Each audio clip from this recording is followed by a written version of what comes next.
Welcome to our training session on answer sheet verification.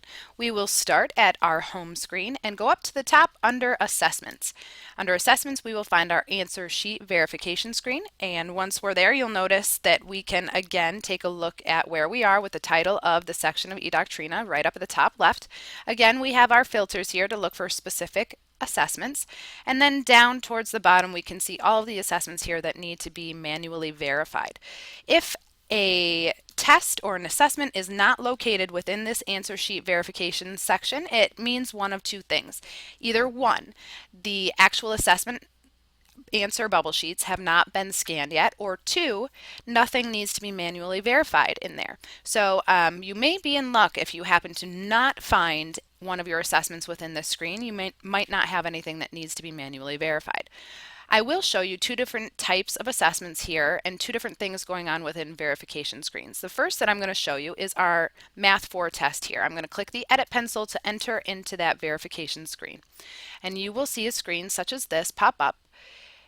This is our answer entry / verification screen for the Math 4 pretest. I am not showing you the whole screen because I don't want to show you these students' names, but I will show you a couple of different things here.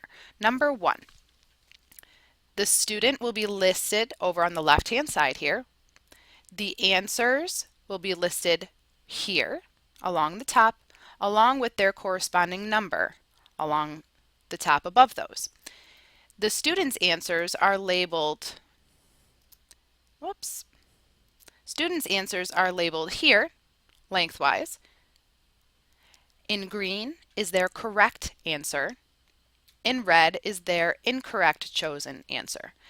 And in yellow is an answer that either they did not fill in, or did not fill in dark enough, the bubble, or maybe double bubbled. Anything in yellow that comes up you will need to manually verify, even if it has an X in the box, or one of the other answers in the box, or a star in the box. If it's yellow, you need to double check and make sure that that answer that the student chose is labeled on here. There are one of two things that can happen. Number one, if the student did not answer the question, you would check this little area here that has no information.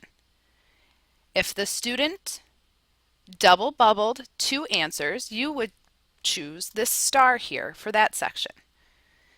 If this question is being excluded for the student, which means they are not scored on it, you would choose the X.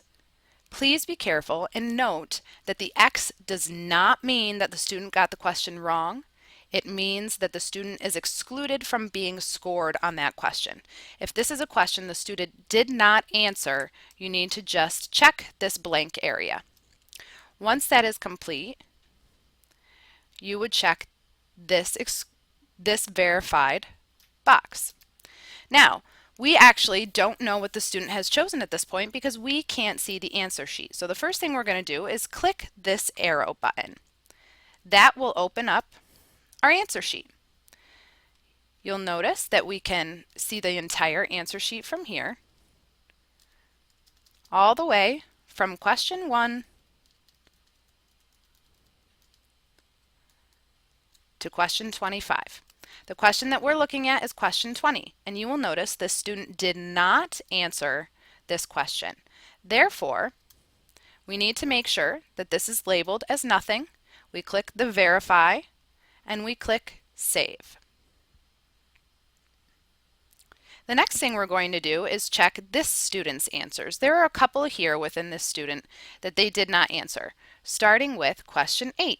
So we're going to grab that student's answer sheet, and we're going to take a look at question 8.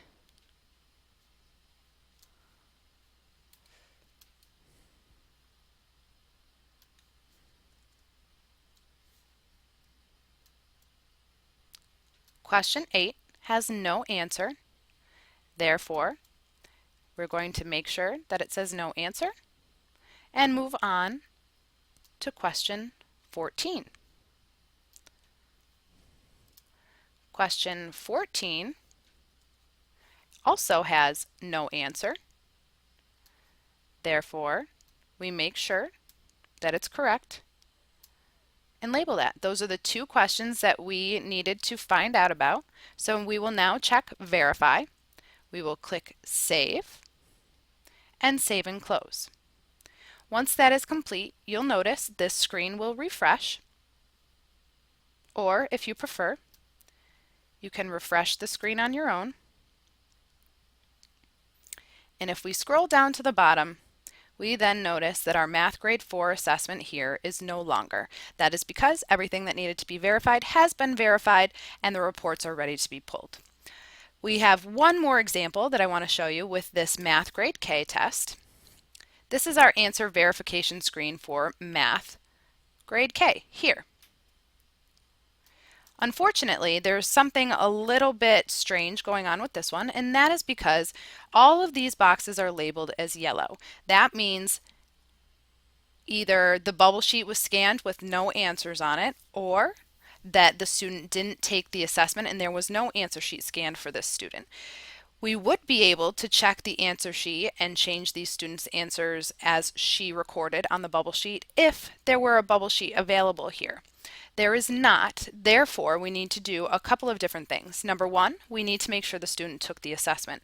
And number two, we need to make sure that the bubble sheet for the student was scanned into the system, because currently there is no bubble sheet or answer sheet for that student, nothing to look at. So we cannot do anything at this point. We have to wait and do a little homework, a little background to find out what's going on with this student's answer sheet and or if they took the test at all.